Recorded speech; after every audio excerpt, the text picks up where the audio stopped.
जब आखिरकार वो बाढ़ जिसका सबको लंबे समय से इंतजार था उमड़ने लगती है, तो महीनों से सूखी पड़ी धरती और जीवन के लिए जूझ रहे जानवरों को उम्मीद की पहली किरण दिखाई देती है। लेकिन फिलहाल बाढ़ की असली धारा यहाँ से करीब 200 किलोमीटर ऊपर बह रही है, इसलिए असली राहत पहुँचने में अभी कुछ दिन बाकी हैं। इस कठिन समय में जिंदा रहने की जंग लड़ रहे प्यासे हाथियों को मजबूरी में जोखिम उठाना पड़ता है।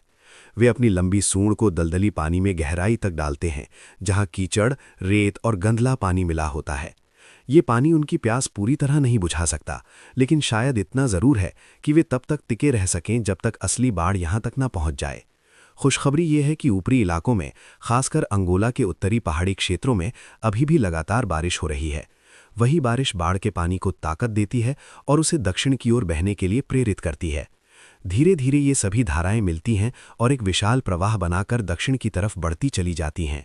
ये महान जलधारा आखिरकार कालाहारी रेगिस्तान के बीचों बीच स्थित ओकावांगो तक पहुंचती है और यहीं से जीवन के पुनर्जन्म की कहानी शुरू होती है।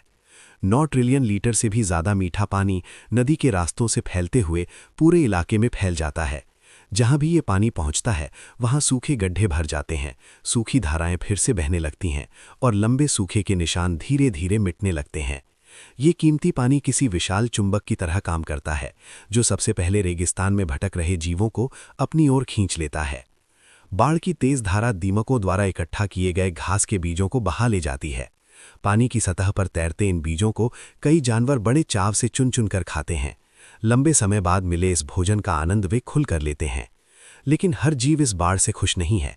एक छोटा सा भृंग मजबूरी में अपना सुरक्षित ठिकाना छोड़ देता है। उसे नए स्थान की तलाश में निकलना पड़ता है और ये यात्रा उसके लिए बेहद खतरनाक साबित हो सकती है। जैसे जैसे पानी लगातार फैलता जाता है, ओकावांगो का पूरा स्वरूप बदलने लगता है। जो जगह कुछ दिन पहले तक सूखी और बंजर थी, वो अब आपस में जुड़कर एक विशाल दलदली क्षेत्र में बदल चुकी है। फिर भी बदलाव अभी अधूरा था।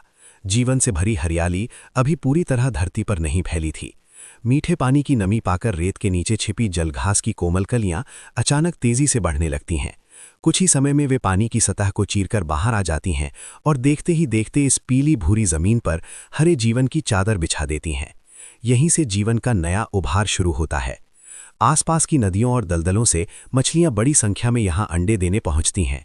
हाथियों की टक्कर से गिरे पेड़ और टहनियां मछलियों के बच्चों के लिए सुरक्षित नर्सरी बन जाते हैं, जहां वे आराम से बढ़ सकते हैं। इसी दौरान कुछ बड़े जानवर भी धीरे धीरे वापस लौटने लगते हैं। महीनों तक दिन रात लगातार चलते रहने के बाद आखिरकार भैंसों के झुंड भी यहां पहुंच जाते हैं।